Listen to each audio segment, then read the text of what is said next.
Hello friends, today in this video I will show you how to fix Windows Explorer crashing on right click. So guys, to resolve this problem, just follow some easy steps. Firstly, click on start, type cmd. Now right click on command prompt, run as administrator. If it will ask permission, so click on yes.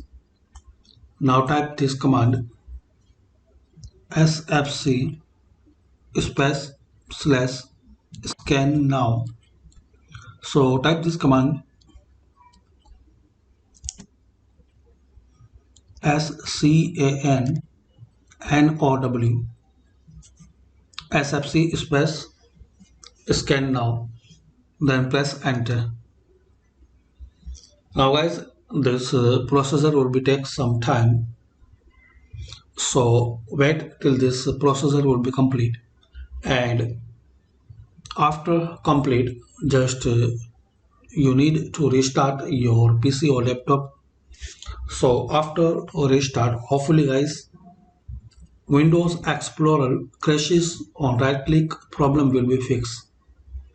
So just type this command line sfc space slash scan now and wait till this processor will be complete and after restart. So hopefully guys you like this video. By the simple and easy steps you can know how to fix Windows crashes problem, Windows Explorer crashes problem. Please comment this method work for you or not. Thanks for watching.